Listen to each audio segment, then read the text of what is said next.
बिस्मिल्लाहिर्रहमानिर्रहीम। अस्सलाम वालेकुम dear students, welcome to my YouTube channel. जैसा कि आज हमारा लेक्चर नंबर 4 है। हमने प्रीवियस लेक्चर्स में अपने कुछ चैप्टर नंबर 4 के प्रॉब्लम्स यानी कि न्यूमेरिकल्स को सॉल्व किया था, उनका सोल्यूशन देखा था। तो अगर बच्चों उनमें कोई कन्फ्यूजन है तो आप मुझे बताएं, कमेंट्स में कमेंट करें, तो इंशाल्लाह वो आपकी सॉल्व की जाएगी प्रॉब्लम को। तो नेक्स्ट हम अपने न्यूमेरिकल की तरफ मूव करते हैं। हमारे पास जो आज हमने न्यूमेरिकल करना है वो बेटा हमारे पास आ रहा है 4.8। आज हमने 4.8 को देखना है, 4.8 का सोल्यूशन हमने करना है। तो 4.8 हमारे पास आज का न्यूमेरिकल है, जिसमें सबसे पहले आपको पता है हम क्या लिखते हैं, गिवन डाटा। गिवन डाटा बेटा इसमें दो फिगर बनी हुई है, वहाँ पे दो मैसेज है। कहता है 2 blocks mass 5 kg and 3 kg are suspended the 2 strings as shown. मैं यहाँ पे बनाने की कोशिश करता हूँ। ए कहता है हमारे पास मैस M1 है, इसे भी रस्सी के साथ बांधा हुआ है, ठीक है, सस्पेंड किया हुआ है। एक हमारे पास मैस M2 है, यानी इनके वेट दिए। तो मैस जो M1 है वो कहता है ये M2 वो 3 kg है, और मैस M1 हमारे पास बच्चों 5 kg है, ठीक है।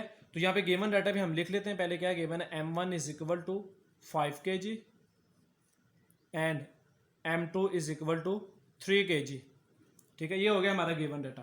फाइंड क्या करना है, कहता find the tension in each string, यानी ये वाली रस्सी में भी हमने टेंशन मैस M1 की वजह से पैदा हुई, यहाँ पे T1 लिखेंगे, और T2 इस रस्सी में भी कह रहा है टेंशन पैदा करें। यहाँ पे उसने लफ्ज इस्तेमाल किया था टेंशन ई स्ट्रिंग, यानी एक हमारे पास ये स्ट्रिंग है और एक हमारे पास ये स्ट्रिंग है। तो हमने इन दोनों स्ट्रिंग में क्या करनी है, टेंशन जो प्रोड्यूस हो रही है वो हमने फाइंड करनी है। तो यहाँ पे हम लिख देंगे टू फाइंड। तो टू फाइंड में हमने क्या फाइंड करना है, टेंशन जो दोनों स्ट्रिंग्स में पैदा हुई है, T1 और T2 हमने क्या करनी है, फाइंड करनी है। तो T1 हमारे पास बच्चों ये हम लगा देंगे यहाँ पे क्वेश्चन मार्क, और T2 के लिए भी हम लगा देंगे क्वेश्चन मार्क। सोल्यूशन न्यूमेरिकल बहुत आसान है, वीडियो को लास्ट तक देखना, इंशाल्लाह समझ जरूर आएगी। तो बेटा अगर आप गौर करो, ये जो T1 है इसमें जो टेंशन पैदा हुई है वो मैस M1 और मैस M2 दोनों की वजह से पैदा हुई है, क्योंकि मैस M1 का वेट भी लग रहा है उसके ऊपर, T1 पे जो स्ट्रिंग पे जो टेंशन पैदा हुई है, और मैस M2 यानी इस मैस का भी क्या कर रहा है, वेट लग रहा है, इस रस्सी को क्या कर रहा है, वो स्ट्रेच कर रहा है। ऐसे ही है, इन दोनों के वेट की वजह से जो हमारे पास टेंशन पैदा हुई है, हमने वो T1 फाइंड करनी। लिहाजा T1 इज इक्वल टू आएगा हमारे पास वेट W1 प्लस W2। फिर मैं समझा देता हूँ, ये मैस 1 है, ये T1 है, और ये मैस 2 है, ये T2 है।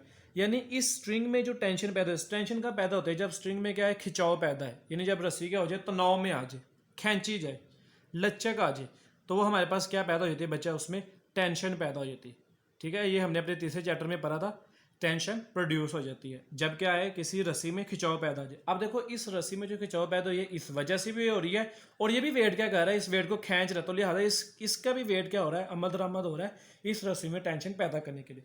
तो हमने क्या किया, इन दोनों वेट्स को क्या कर दिया, सम अप कर दिया। तो उसके बाद हमारे पास मैस गिवन है, ना कि हमारे पास वेट गिवन है। ऐसे है बच्चों। तो मैस गिवन होने की वजह से हम यहाँ पे क्या पुट करेंगे, W1, वेट का हमें फार्मूला पता है, वो क्या होता है, M1G प्लस M2G। सर हमने तो वेट का फार्मूला पढ़ा था, W is equal to mg, आपने यहाँ पे M1G और M2G क्यों लिख दिया बेटा, इसलिए लिखा है मैंने यहाँ पे, क्योंकि यहाँ पे हमारे पास जो मैसेज है वो डिफरेंट है। M1 मैथ कुछ हो रहा है और M2 मैथ कुछ हो रहा है, उन दोनों को डिफ्रेंशिएट करने के लिए हमने क्या किया, M1 और M2 लिखा है, ठीक है बच्चों। अब आगे हम इसकी वैल्यूज पुट करते हैं। M1 हमारे पास क्या है, 5, और G हमारे पास क्या है, 10। इसी तरह M2 हमारे पास क्या है, 3, और G हमारे पास क्या है, 10।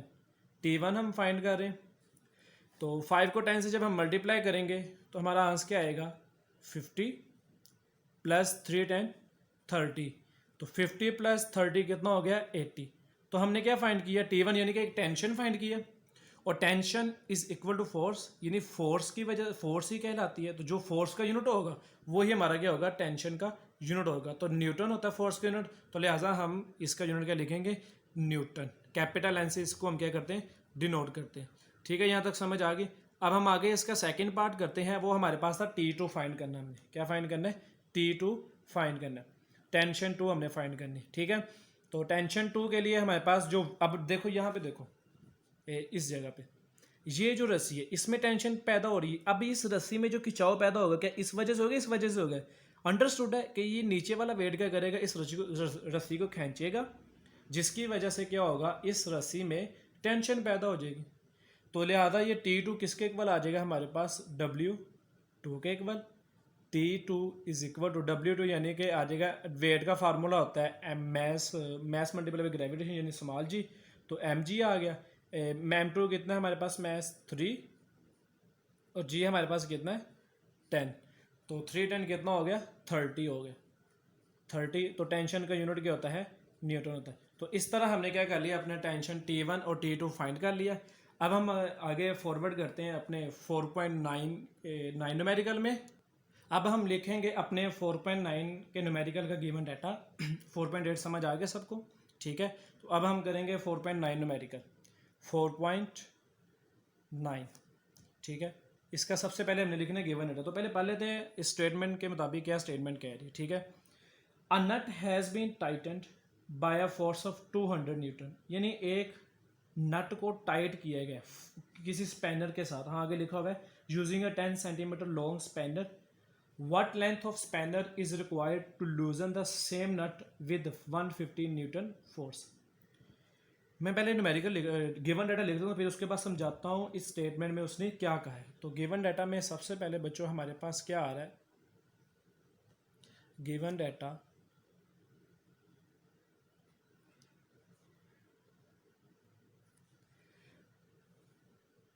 टू फोर्स हमारे पास गिवन है नट को टाइट करने के लिए,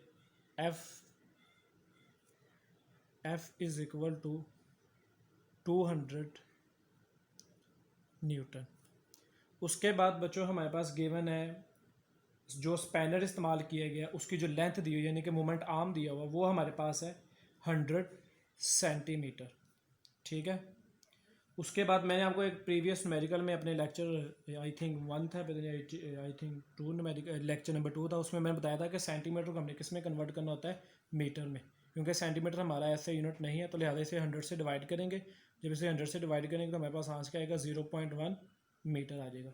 उसके बाद बच्चों कह रहे हैं what length of the spanner is required to loosen the same nut with the 150 force. वही नट है लेकिन अब उस नट को जब खोलना तो फोर्स को क्या कर दिया गया, कम कर दिया गया। पहले फोर्स हमारे पास कितनी थी 200 न्यूटन, यानी इसे हम कह देते हैं F1, ठीक है। उसके बाद हमारे पास जो फोर्स है ये F2, वो हमारे पास वो कह रहा है 150 न्यूटन। तो वो जो स्पैनर 200 न्यूटन फोर्स लगा रहा था नट को टाइट करने के लिए वो उसकी लंबाई भी दी है, ठीक है। अब फोर्स कर दिया 150 न्यूटन, कहता है अगर फोर्स को 150 न्यूटन फोर्स कम कर दिया तो तब इसकी जो लेंथ होगी तो हमें कितनी रिक्वायर होगी, यानी जो हमने फाइन चीज़ करनी है वो इसकी क्या करनी है, स्पैनर की लेंथ कब फाइंड करनी है। इसे हम L1 कह देते हैं और इसे हम क्या कहते हैं L2। लेंथ को बेसिकली स्पैनर की हम लेंथ को हम क्या कहते हैं, मोमेंट आर्म कहते हैं। हमने डेफिनेशन पढ़ी हुई है इस चैप्टर में, ठीक है, चैप्टर नंबर 4 में। मैं दोबारा रीड करता हूँ अपने न्यूमेरिकल की स्टेटमेंट को। कहता है a nut has been tightened by a force of 200 newton using 10 centimetre long spanner, यानी एक फोर्स लगाई जा रही है नट को टाइट करने के लिए 200 न्यूटन, और उस जिस स्पैनर से उस नट को टाइट किया जा रहा है वो स्पैनर कितनी लेंथ है उसकी, बेटा हमारे पास 10 सेंटीमीटर, यानी कि L1 हमारे पास क्या है 10 सेंटीमीटर, ठीक है। उसके बाद वो कह रहा है कि अगर इसी नट को टाइट करने के लिए टाइट करना है और फोर्स लग रही है 150, तब स्पैनर की क्या होगी, लेंथ क्या होगी, वो हमने चीज़ फाइंड करनी है। सोल्यूशन, तो यहाँ पे मोमेंट आर्म पैदा हो रहा है, एक क्लॉकवाइज मूवमेंट है और एक हमारे पास एंटी क्लॉकवाइज मूवमेंट है। यानी कि हम जब नट को टाइट कर रहे होते हैं तो हम वो क्लॉकवाइज मूव कर रहे होते हैं, जब हम नट को लूज कर रहे होते हैं तो हम एंटी क्लॉकवाइज मूवमेंट कर रहे होते हैं। तो हमने प्रिंसिपल ऑफ मूवमेंट्स पढ़ा था जिसमें क्या होता है, clockwise movement is equal to anti clockwise movement. यानी कि हम यहाँ पे लिख सकते हैं कि जो क्लॉकवाइज टार्क पैदा होगा यानी कि T1 वो must be equal to T2, यानी कि clockwise movement is equal to anti clockwise movement. ये हमने कहाँ पढ़ा था, ये हमने पढ़ा था प्रिंसिपल ऑफ मूवमेंट्स में, हमने हमने स्टेटमेंट पढ़ी हुई है, ठीक है।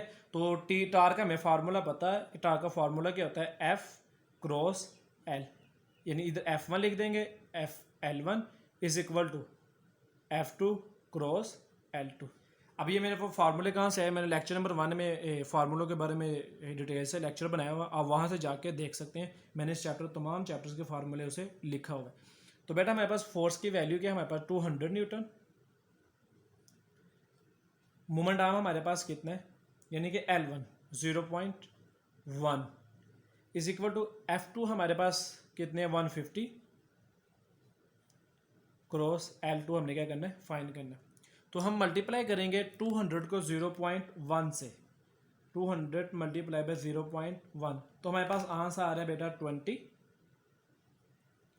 Is equal to 150 multiply by L2। 150 इधर मल्टीप्लाई हो रहा है और इधर आगे क्या हो जाएगा, अब डिवाइड हो जाएगा, यानी कि 20 divided by 150 is equal to L2।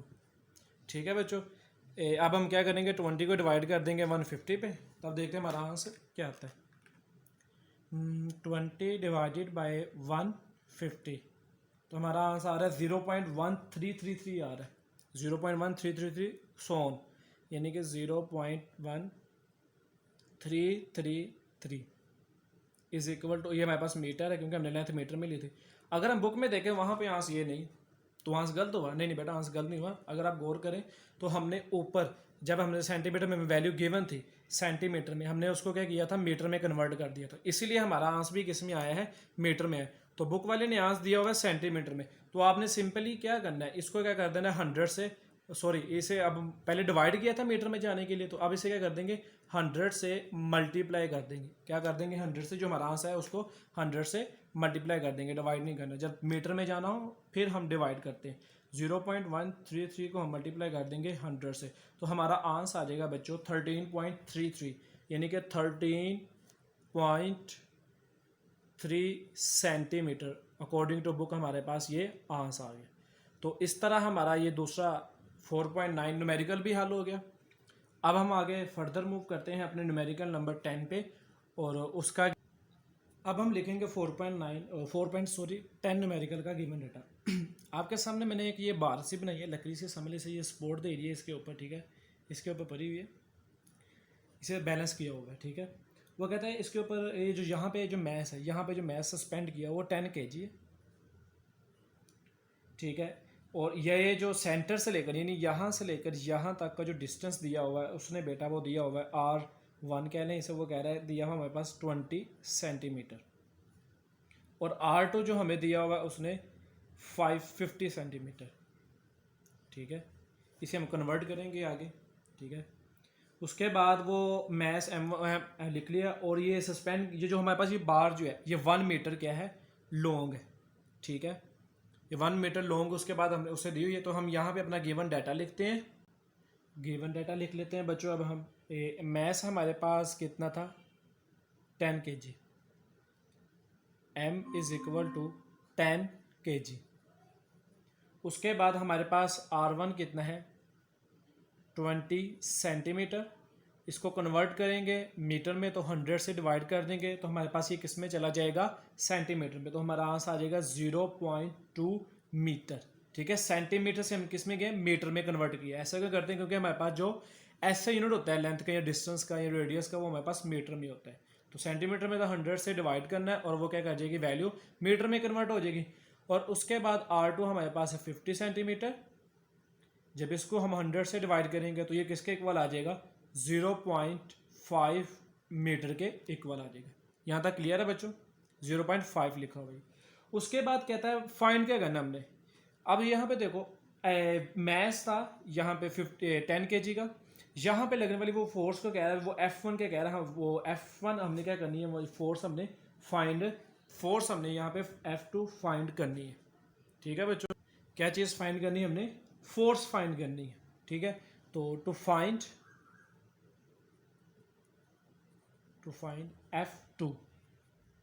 F2 force हमने यहाँ पे लगने वाली, इसकी वजह से जो F2 यहाँ पे फोर्स लग रही है हमने वो फाइंड करनी, ठीक है। सॉल्यूशन, तो इस पर भी क्या होगा, एक प्रिंसिपल ऑफ मोमेंट्स का रूल अप्लाई होगा, जिसके मुताबिक क्या होता है कि anti clockwise movement is equal to clockwise movement क्या होता है। तो लिहाजा यहाँ पे मैं फार्मूला पुट कर देता हूँ, यानी टॉर्क का जो हमने पीछे पढ़ा था T1 is equal to T2, यानी कि F1 क्रॉस R1, यानी कि ये मोमेंट आर्म है, हम इसे कैपिटल L से भी लिखते हैं, और रेडियस के लिहाज से हम रेडियस भी इसे R से भी स्मॉल r से भी लिख सकते हैं। तो F2 हमारे पास कितना है, ओ सॉरी F टार्क मेरे पास क्या आ गया, F2 मल्टीप्लाई बाय R2। अब यहाँ पे देखो हमारे पास यहाँ पे F1 फोर्स गिवन डाटा में मौजूद नहीं, हालांकि हमें तो एक चीज़ फाइंड करनी है F2 यहाँ पे लगने वाली फोर्स, ठीक है। अब यहाँ पे देखो यहाँ पे हमारे पास F2 चीज़ हमने फाइंड करनी, R1 भी है हमारे पास, R2 भी है, लेकिन F1 नहीं हमारे पास है, तो टेंशन नहीं लेनी, क्योंकि हमें पता है कि फोर्स इज इक्वल टू किसकी होती है, आल्सो वेट के इक्वल भी होती है, यानी कि force is equal to weight और weight is equal to mg। Math तो हमारे पास है ना, तो अब ये फार्मूले में क्या लिख देंगे, m1g multiply by R1 is equal to F2 multiply by R2, ठीक है। अब मैथ्स कितना था हमारे पास, या वैल्यूज़ को हम रीअरेंज कर लेते हैं, जो हमें चीज़ चाहिए हम उसे एक साइड पे रख लेते हैं, बाकी को हम एक साइड पे कर लेते हैं। F2 हम इधर लिख लेते हैं, ठीक है, इक्वलिटी बैलेंस करने के लिए। अब यहाँ पे देखो यहाँ पे जो R2 था वो यहाँ पे डिवाइड हो रहा है, इधर आके हो जाएगा सॉरी यहाँ पे मल्टीप्लाई हो रहा है, इधर आके क्या हो जाएगा, डिवाइड हो जाएगा, m1g multiply by R1 divided by R2। तो अब हमने जस्ट क्या करनी है, इनकी वैल्यूज पुट करनी है, हम यहाँ पे लिख कर लेते हैं, ठीक है, values put F2 is equal to m1 की वैल्यू क्या थी 10 kg, जी हमारे पास कितना है, वो भी हमारे पास 10 होता है, कांस्टेंट होता है, हमें ये वैल्यू इसकी याद रखनी है, ठीक है बच्चों। Multiply by 0.2 divided by R2 हमारे पास कितना है 0.5। 10 मल्टीप्लाई बाय 10 कितना होता है 100, मल्टीप्लाई बाय 0.2 डिवाइडेड बाय 0.5। तो मैं ओवरऑल इसे मल्टीप्लाई कर देता हूँ, हमारे पास देखते हैं आंसर क्या आते हैं, सोल्व कर देता हूँ। 100 मल्टीप्लाई बाय 0.2, तो हमारे पास ये 20 आ गया,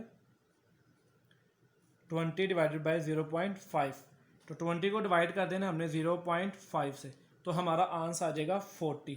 तो लिहाजा यहाँ पे जो F2 पे जो फोर्स लग रही है वो हमारे पास कितनी आ रही है 20 न्यूटन, ठीक है। तो अल्लाह के करम से हमारे चैप्टर नंबर 4 के न्यूमेरिकल्स हुए कंप्लीट।